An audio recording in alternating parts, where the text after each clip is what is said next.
Filipenses capítulo 4, do versículo 4 ao 9, nos diz assim: alegrem-se sempre no Senhor. Outra vez digo, alegrem-se. Que a moderação de vocês seja conhecida por todos, pois perto está o Senhor. E não fiquem preocupados com coisa alguma, mas em tudo sejam conhecidas diante de Deus os pedidos de vocês, pela oração, pela súplica e com ações de graças.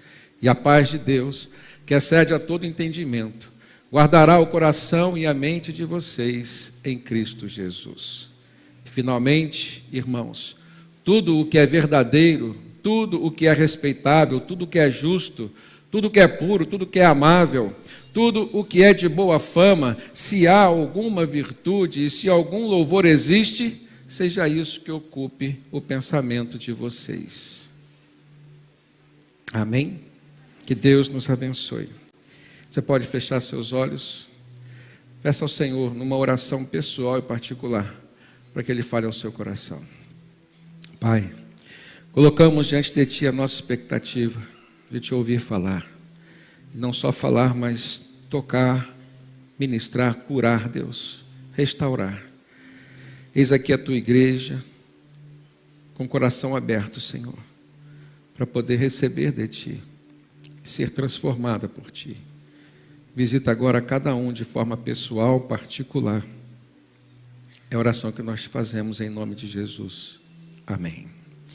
Queridos, 3 bênçãos de Deus para você: alegria, tranquilidade e paz. Que coisa linda a gente poder compreender nessa carta escrita pelo apóstolo Paulo, falando sobre pelo menos essas 3 bênçãos que Deus deseja nos entregar: alegria, tranquilidade e paz. Você pode repetir e guardar no seu coração? Alegria, tranquilidade e paz. O interessante é que quando o Espírito Santo toca no coração de Paulo para escrever essa carta, ele se encontrava prisioneiro em Roma, numa prisão domiciliar. Alguém que vem falar de alegria, aos olhos humanos, tinha todo motivo para estar triste. Alguém que vem falar de liberdade na presença de Deus, aos olhos humanos, estava completamente prisioneiro do imperador romano. E nós compreendemos nessa perspectiva de que Deus, por meio do Espírito Santo, Ele, independentemente das circunstâncias, Ele tem poder para nos liberar aquilo que o nosso coração precisa, necessita e que deseja. Então essa carta é uma carta da alegria, é uma carta da liberdade, é uma carta que vem falar de paz, que vem falar de tranquilidade em meio às aflições e tudo aquilo que nós muitas vezes experimentamos e que Deus pode mudar o efeito no nosso coração. Interessante que a alegria é fruto do Espírito Santo, e foi o mesmo apóstolo Paulo quem ministrou isso, quando escreveu aos Gálatas no capítulo 5, a partir do verso 22 e 23, quando ele diz que o fruto do Espírito é o amor, a alegria, a paz, a longanimidade, a bondade, a fidelidade, benignidade, a mansidão e o domínio próprio. Ele diz: todas estas coisas, contra todas estas coisas não há lei. No sentido de que não há proibição, são coisas boas que vêm de Deus, desejo de Deus para a nossa vida, para o nosso coração. E aqui nesse texto que nós acabamos de ler, na carta agora aos Filipenses, o apóstolo Paulo vem nos ensinar um caminho espiritual para que o cristão possa receber pelo menos essas 3 bênçãos de Deus: estar constantemente alegre, independentemente das circunstâncias, vencer a ansiedade, ou seja, conseguir tranquilidade no seu viver, e apesar das lutas, das guerras que nós enfrentamos, podemos ter paz no nosso coração. O primeiro ponto que eu gostaria de tratar com os irmãos, à luz dessa palavra, queridos, é que a vontade de Deus é que você viva com alegria, porém, uma alegria diferente da alegria que o mundo nos apresenta, daquilo que é o normal. A Bíblia nos ensina sobre a alegria no Senhor, A alegria que vem do Senhor e a alegria que nós encontramos em estar caminhando nos caminhos do Senhor. É uma vida que temos em comunhão com Deus. Nós cantamos aqui o louvor de Raquel Novaes, alegria na tua presença, alegria na salvação. Então nós compreendemos que o que a nossa alma canta é aquilo que ela sente, e precisa ser assim.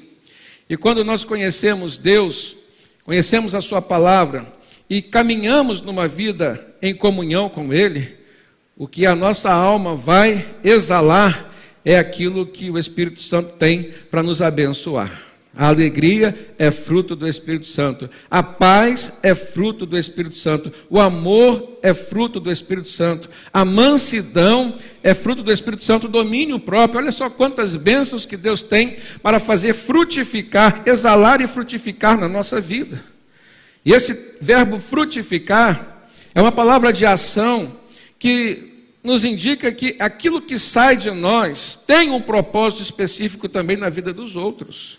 Vai agir na vida dos outros, vai mover os corações dos outros.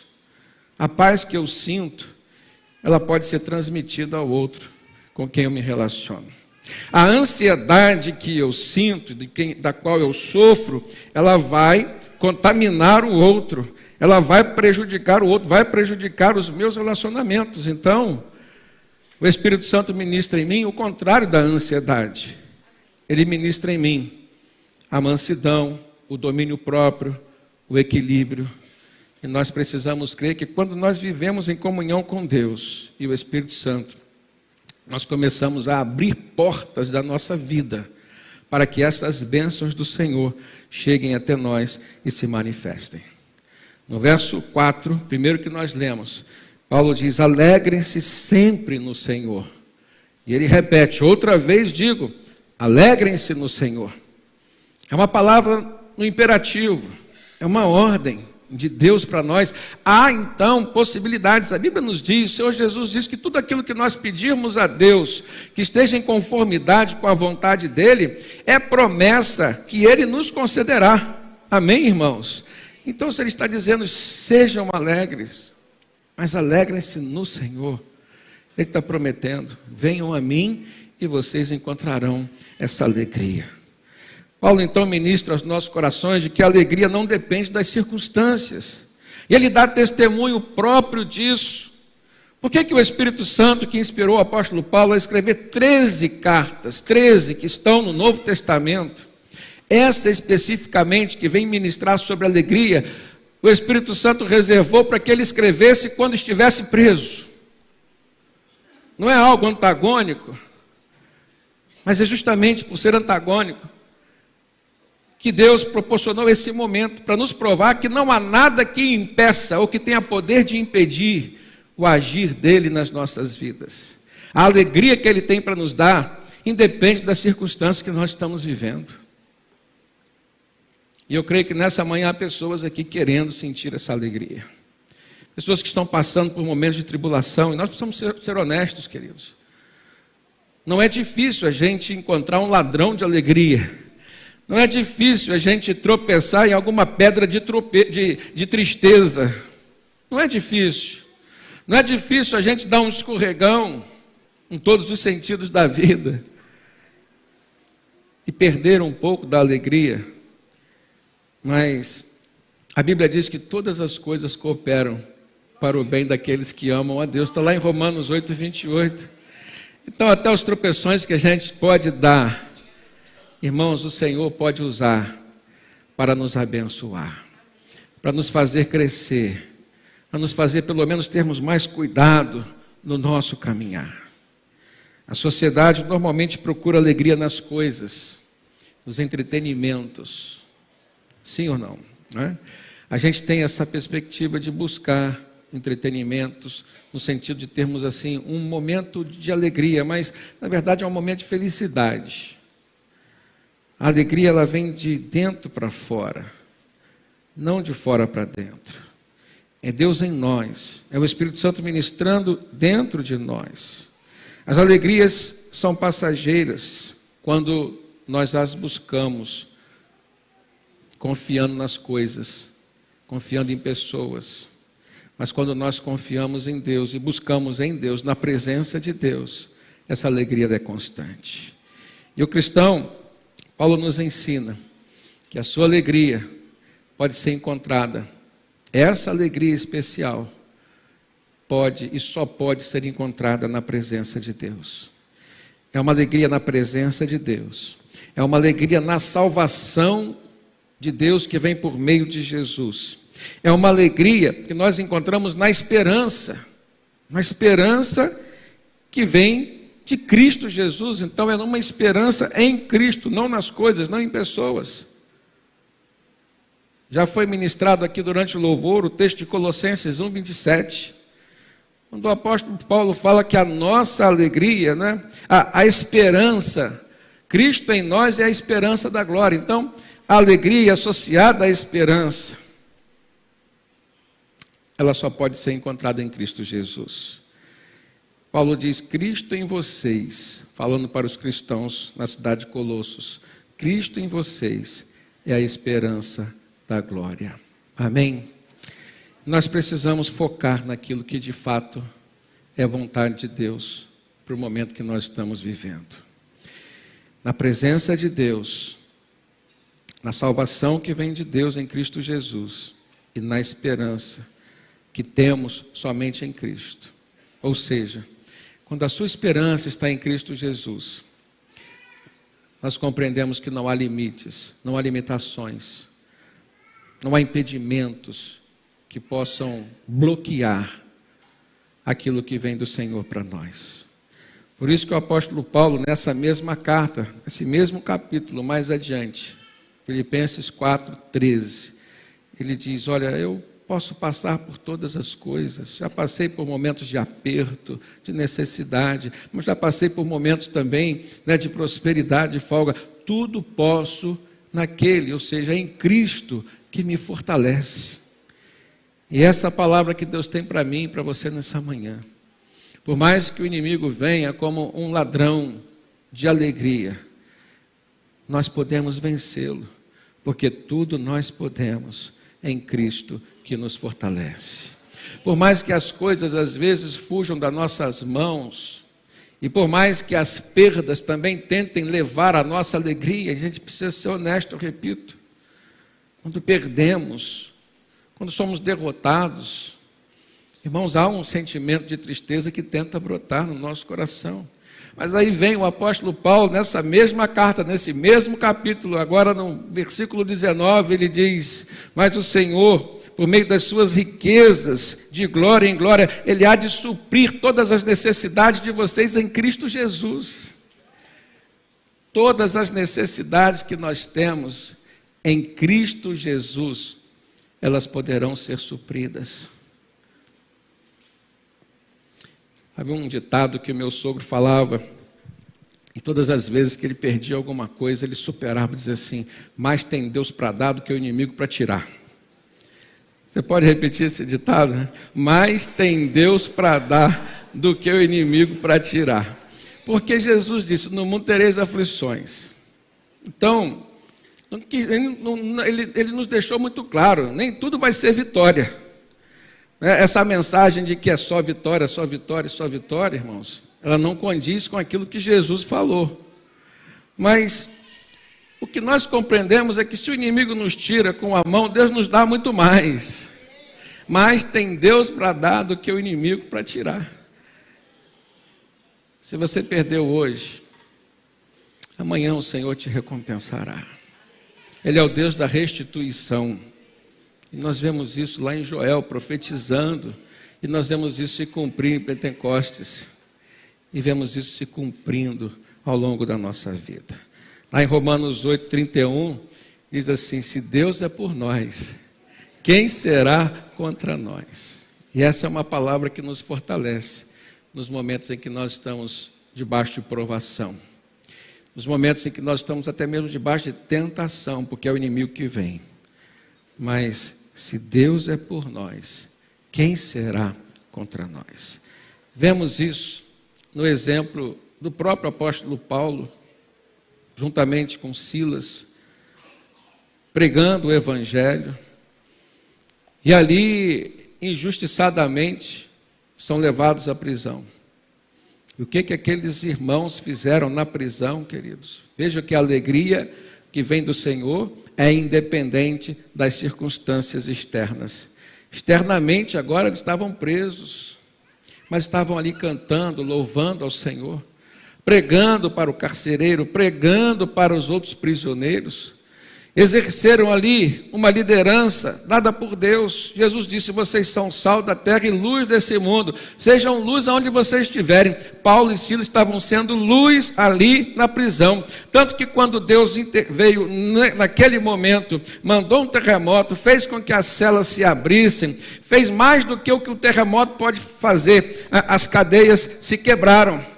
Não foi só um terremoto, foi uma ação interventora direta de Deus. As algemas caíram. Terremoto não faz algemas se soltar.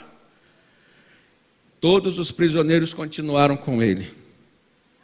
Todos. O carcereiro tentou dar cabo da sua própria vida e Paulo disse: não faça isso, estamos todos aqui.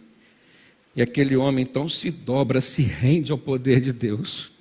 Aqueles homens que estavam louvando, o Deus a quem eles estavam louvando era verdadeiro. O Deus a quem eles estavam louvando era verdadeiro. O carcereiro sabia que eles estavam ali injustamente, irmãos, e viu a mão de Deus agindo para libertá-los. Mas estavam prisioneiros por fora, mas completamente libertos por dentro, porque ninguém que está prisioneiro, cativo de uma morte espiritual, consegue louvar a Deus como aqueles homens estavam louvando. Consegue sequer falar uma palavra, em palavras, o nome de Deus. Paulo e Silas estavam ali, não só falando do nome de Deus, de Jesus, estavam louvando. E o Senhor se manifestou com um braço forte e poderoso. E todas as pessoas ali foram impactadas pelo que ouviram e pelo que se comprovou o poder de Deus na vida daqueles homens. A alegria independe das circunstâncias. Por muito menos, cristãos hoje estão desistindo da caminhada com o Senhor. Mas Deus traz essa palavra hoje para mim e para você, para te dizer: não desista, o seu Deus é verdadeiro. Não é porque você está hoje passando por um momento de um assombro, uma tristeza que vem te rondando, que você vai deixar de crer. Pelo contrário, clame ao Senhor e Ele te ouvirá. E Ele se manifestará com o braço forte em seu favor. Se Deus é por nós, irmãos, quem será contra nós?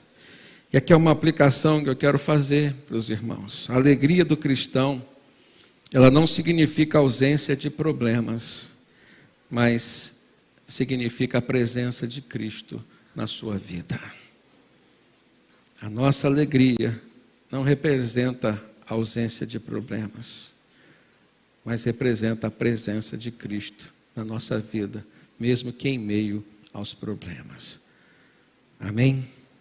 Segundo ponto, a vontade de Deus é que você tenha mansidão durante sua vida, principalmente nas suas atitudes, nos seus relacionamentos interpessoais. Olha só o que nos diz o verso 5, que a moderação de vocês seja conhecida por todos, perto está o Senhor.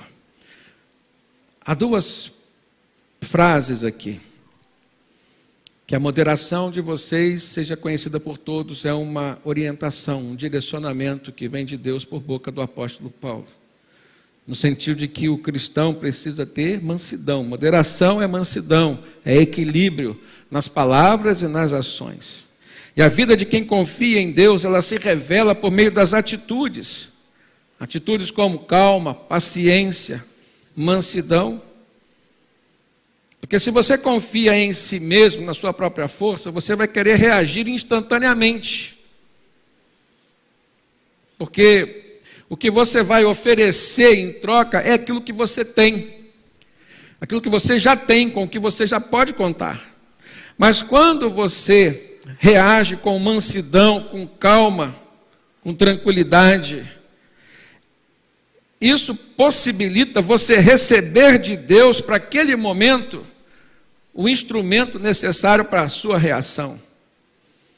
Então busque reagir com moderação. Eu sei que é difícil em algumas situações, mas o cristão ele precisa confiar em Deus, confiar em Deus. Que Deus fale antes de mim, que Deus fale por meio de mim, que o meu sentimento não venha da carne, mas venha do Espírito. E nós lutamos contra isso. O cristão tem reações que são carnais. Não é porque você teve uma reação carnal, porque você falou uma palavra, né, que não deveria ser dita, então ela foi maldita, que você deixou de ser um cristão. Você só deu vazão à carne, não ao Espírito. Você foi um cristão carnal. Creia que isso é possível, mas não se conforme com isso. Não se deixe levar por isso. Você precisa ser cada vez mais um cristão espiritual e menos carnal. A moderação faz parte desse processo, no qual você aguarda algo que venha de Deus, por meio do Espírito Santo, para você reagir. E quando isso acontece, as nossas reações são perfeitas. São aquelas que vêm de Deus.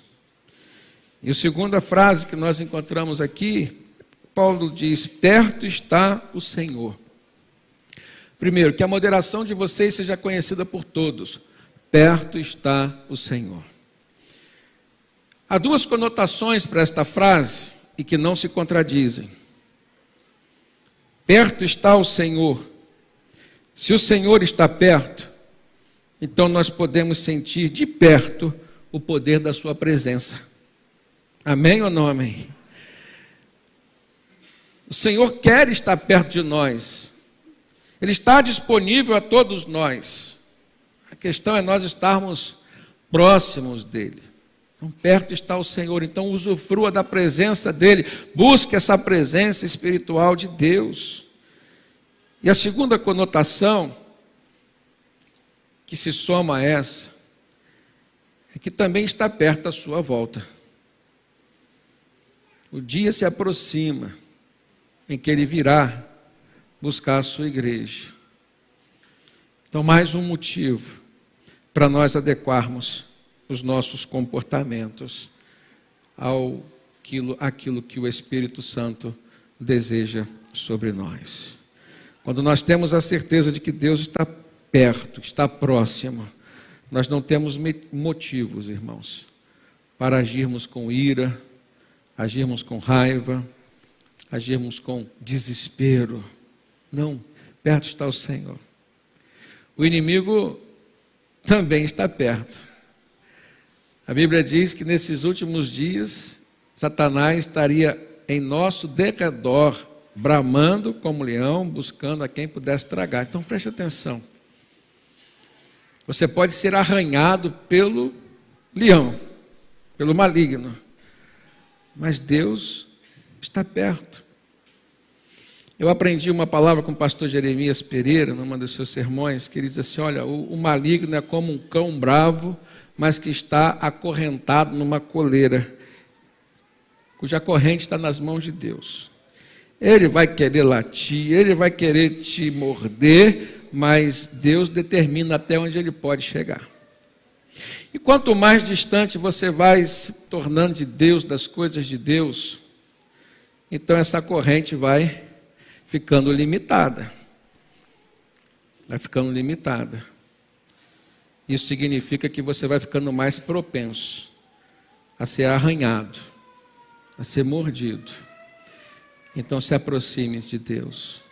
Perto está o Senhor, então por que você não se aproxima dele? Torne-se perto dele também. Lá em 2 Timóteo 1,7, o apóstolo Paulo também diz que Deus não nos deu espírito de covardia, mas de poder, de amor e de moderação. A moderação, que é a mansidão, que é o equilíbrio, ela precisa caminhar junto do poder de Deus e do amor de Deus. Se você quer ter o poder de Deus, você precisa ter moderação. Se você quer ter o amor e viver esse amor de Deus, você precisa também ter moderação, ter equilíbrio. Louvado seja Deus por isso. Foi o Senhor Jesus quem disse: bem-aventurados os mansos, os moderados, porque eles herdarão a terra. há bênçãos e promessas de Deus para aqueles que desenvolvem um espírito humilde. Então, na nossa vida, irmãos, nós precisamos mostrar que Deus está perto, que a presença do Senhor Jesus está em nós, não só por meio de palavras, mas por meio de atitudes que sejam mansas, que sejam equilibradas. E aí eu quero fazer uma pergunta para pontuar esse momento aqui. Você tem sido uma pessoa mansa no seu trato com os outros? Você tem sido uma pessoa equilibrada nas suas ações e reações? Você pode ser uma pessoa reativa, isso não significa que você vá reagir sem mansidão. Você pode ser uma pessoa reativa, mas que as suas reações exalem a presença do eterno Deus que está em você. Terceiro ponto que eu quero compartilhar com os irmãos é que a vontade de Deus é que você tenha vitória sobre a ansiedade, que é um dos inimigos maiores de todas as pessoas, cristãs ou não cristãs. Veja só o que diz o verso 6, como que o Espírito Santo ministra o apóstolo Paulo a cuidar de nós nesse momento. Não fiquem preocupados com coisa alguma, mas em tudo sejam conhecidos diante de Deus os pedidos de vocês, as petições de vocês. E qual o caminho, qual o meio? Por meio da oração, por meio da súplica, mas sempre com ações de graça, sempre com gratidão no coração. E nós entendemos na prática, irmãos, que a ansiedade também é um desses ladrões que vem roubar a nossa alegria, a nossa paz interior. A ansiedade, ela nos faz perder de vista aquele cuidado que nós recebemos de Deus. Ou seja, a ansiedade vai contra a sua fé. A ansiedade é a antecipação de problemas que ainda não aconteceram. Sim ou não? Não é isso? Você vai fazer uma prova no fim do ano, vai fazer um vestibular, um concurso. Então você fica ansioso. Meu Deus, será que eu vou passar? Será que eu vou ser aprovado? Essa pergunta não é pertinente para esse momento. Esse momento é de você se preparar. Quem confia em Deus, quem tem fé em Deus, vai fazer o quê? Bom, vou fazer a minha parte, eu creio que Deus vai fazer a parte dele. Mas a ansiedade, quando ela vem para o nosso coração tomando conta, ela diz assim, não, mas se isso acontecer, e se isso, são tantas condicionantes que a ansiedade coloca na nossa mente, antecipando um fato, um problema que ainda não aconteceu.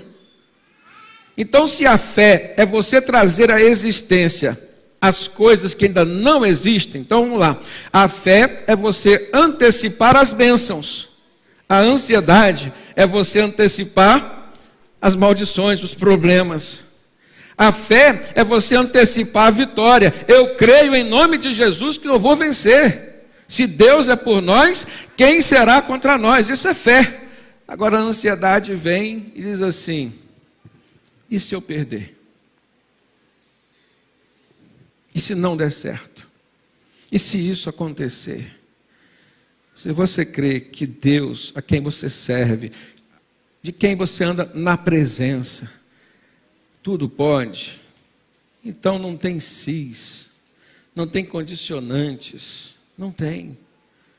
Agindo Deus, quem o impedirá? Agindo Deus, quem impedirá? Então caminhe pela fé e não deixe a ansiedade roubar as bênçãos da alegria, da paz que só o Senhor pode dar, a bênção da tranquilidade em especial. E Paulo nos dá uma receita aqui para nós vencermos a ansiedade, a preocupação. Esse nome preocupação, a palavra já diz pré-ocupação, você está antecipando.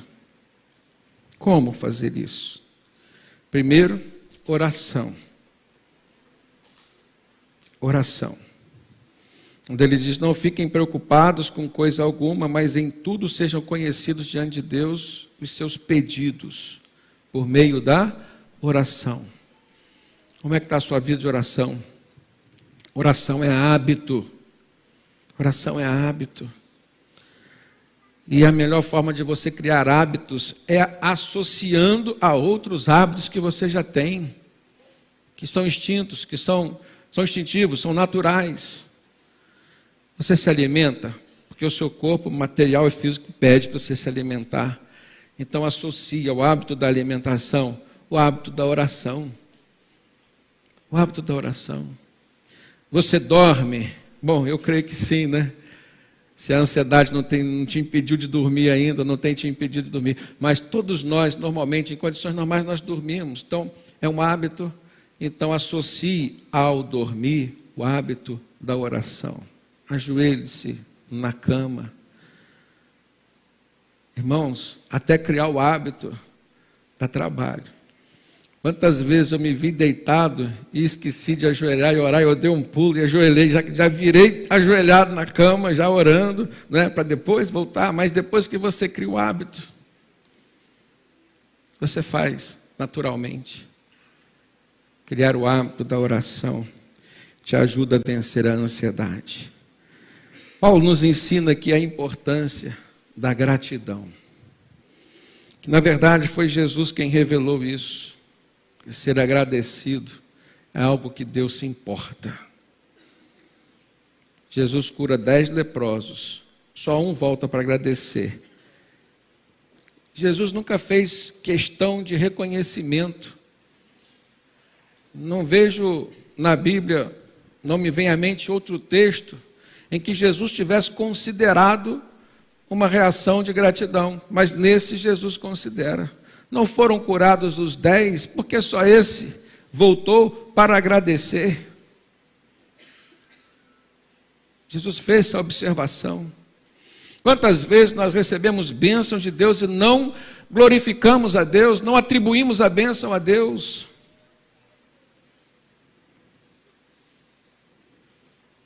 Você está estudando para um concurso, faz lá um cursinho, paga um cursinho preparatório, e você ora e paga o cursinho, você ora e faz sua parte. Quando você é aprovado, você diz que o cursinho foi muito bom. E você recomenda aquele curso para todas as pessoas, mas você não recomenda a oração a um Deus a quem você orou. Você não glorifica a Deus. Você está enfermo, você vem à igreja, pede oração, você ora, você faz campanha, você, né, exala e distribui a sua aflição com os irmãos numa rede de oração. Você vai no médico, aquele médico usado por Deus te dá um caminho, né? Você vai ali, os exames, cirurgia, deu tudo certo, e você faz propaganda do cirurgião. Você faz propaganda do hospital, da equipe médica, mas você não faz propaganda do seu Deus. É a verdade ou não é? Na maioria dos casos, sim. Na maioria dos casos, sim. Nós temos uma tendência a sermos carnais, sermos ingratos. E confiarmos naquilo que os nossos olhos conseguem ver, naquilo que a nossa mão consegue tocar.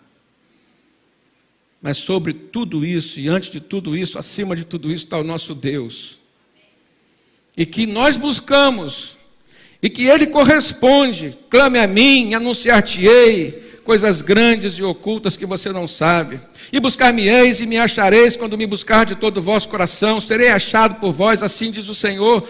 Mas nós não reconhecemos que foi Ele quem fez. Não reconhecemos. Na maioria das vezes somos ingratos. Por isso que o apóstolo Paulo diz nesse texto: quer vencer a ansiedade, apresente suas petições, seus pedidos, levante um clamor em oração, súplica, mas com ação de graça. Não se esqueça de dar glória a Deus, de dar graças a Deus, de atribuir a Ele a sua vitória. A sua vitória. Onde existe oração, grave isso, a ansiedade vai deixando de existir. Ore mais e seja menos ansioso. Isso é o que vai acontecer. Quarto ponto que eu quero tratar com os irmãos. O apóstolo Paulo nos diz: e a paz de Deus, que excede todo entendimento, guardará o coração e a mente de vocês em Cristo Jesus. Quando vocês orarem, quando vocês derem graças a Deus, glorificarem ao Senhor. E aí no verso 8, ele fala: finalmente, irmãos, tudo que é verdadeiro, tudo que é respeitável, tudo que é justo, tudo que é puro, tudo que é amável, tudo que é de boa fama, se alguma virtude há, se algum louvor existe, seja isso que ocupe o pensamento de vocês. Qual é a lição aqui? A vontade de Deus de nos abençoar passa também por um processo de renovação e transformação da nossa mente. Amém? Seja isso que ocupe o pensamento de vocês. Com o que nós temos ocupado o nosso pensamento? De que ou com o que nós temos alimentado a nossa alma? O que nós temos buscado nas redes sociais? O que nós temos buscado nos informativos? O que nós temos buscado nos livros? O que nós temos buscado nos nossos relacionamentos?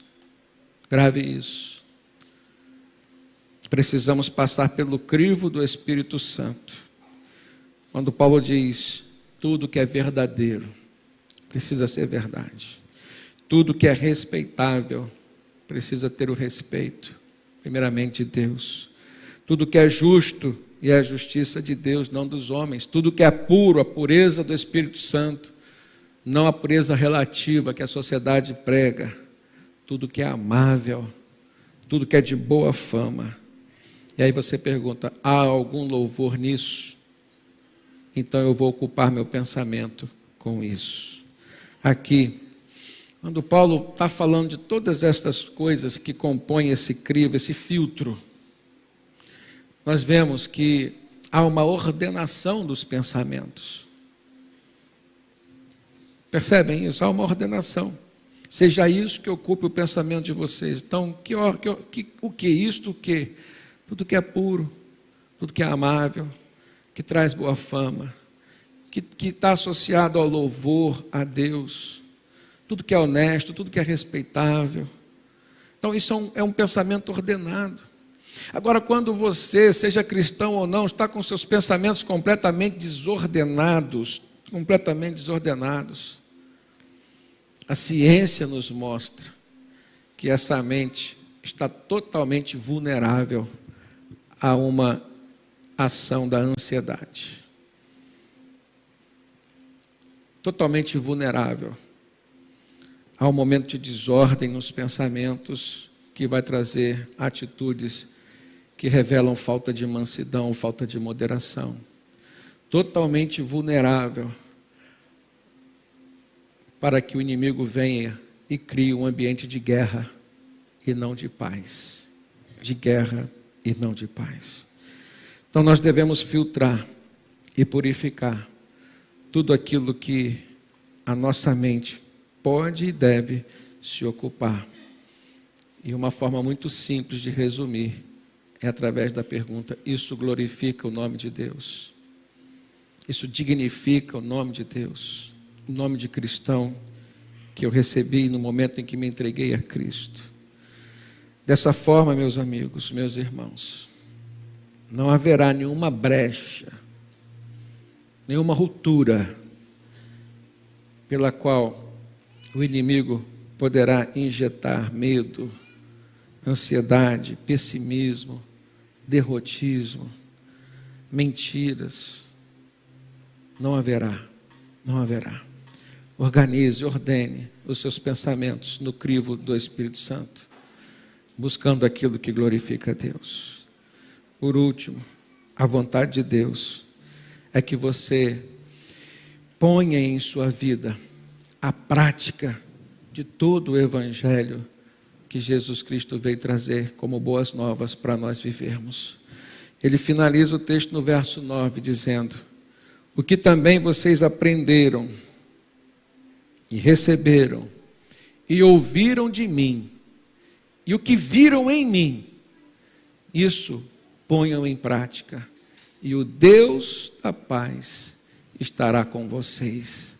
Vamos repetir esse verso? O que também aprenderam, receberam, ouviram de mim, e o que viram em mim, isso ponham em prática, e o Deus da paz estará com vocês. precisamos praticar. Pode ouvir um glória a Deus, então? Glória a Deus, queridos. Precisamos colocar em prática. Deus requer de nós igrejas menos teóricas e mais praticantes. O apóstolo Tiago, capítulo 1, verso 22, ele diz: sejam praticantes da palavra e não somente ouvintes, enganando-se a vocês mesmos. Mais adiante, capítulo 4, verso 17, ele diz: portanto, aquele que sabe o que deve fazer e não faz, nisso está pecando. E o pecado afasta-nos da presença de Deus e, portanto, também nos afasta das bênçãos de Deus. Começamos essa palavra falando de 3 bênçãos que Deus deseja nos entregar: a bênção da alegria, a bênção da tranquilidade, a bênção da paz. E aqui o Senhor nos deu o caminho. Precisamos, diante de tudo que aprendemos, praticar, porque se não praticamos, pecamos, e o pecado nos afasta de Deus e das bênçãos do Senhor. Amém? Que o Senhor nos abençoe.